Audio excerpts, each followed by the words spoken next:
Hello everyone, আজকের ভিডিওতে দেখাবো কিভাবে ইমো অ্যাকাউন্ট খুলতে হয়। বন্ধুরা অনেকেই আছেন ইমো অ্যাকাউন্ট খুলতে পারেন, আবার অনেকেই আছেন ইমো অ্যাকাউন্ট খুলতে পারেন না।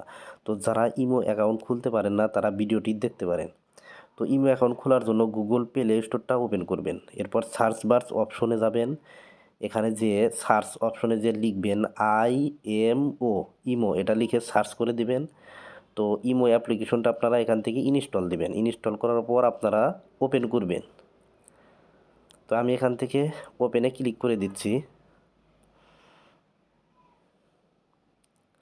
ওপেন করার পর অ্যালাউ অপশনে ক্লিক করবেন, তারপর অ্যাগ্রিতে ক্লিক করে দিবেন, আবারও অ্যালাউ অপশনে ক্লিক করে দিবেন। এরপর আপনার যে নাম্বার দিয়ে ইমো অ্যাকাউন্ট খুলবেন ওই নাম্বারটা এখানে দিয়ে দিবেন।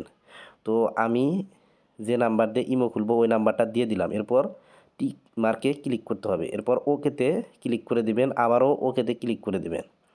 ক্লিক করলেই এরকম অপশন আসবে, অ্যালাউ অপশনে ক্লিক করতে হবে। তো অ্যালাউ অপশনে ক্লিক করার সাথে সাথে অটোমেটিকভাবে এখান থেকে ওটিপি আসবে আপনার সিমে। ওটিপিটা নিয়ে নিলে এখান থেকে আপনার নাম দিতে হবে। তো আমি এমডি জহুরুল ইসলাম নামটা দিয়ে উপরে টিক মার্কে ক্লিক করে দিলাম। তো টিক মার্কে ক্লিক করার পর আবারও এখান থেকে আপনারা টিক মার্কে ক্লিক করবেন। টিক মার্কে ক্লিক করার পর এখান থেকে স্কিপ অপশনও চলে আসবে, স্কিপে ক্লিক করে দেবেন। তারপর অ্যালাউ অপশনে ক্লিক করতে হবে। তো অ্যালাউ অপশনে ক্লিক করার সাথে সাথে দেখবেন আপনার ইমো অ্যাকাউন্টটা খোলা হয়ে গেছে। তো বন্ধুরা এভাবেই কিন্তু আপনারা একটি ইমো অ্যাকাউন্ট খুলে নিতে পারেন।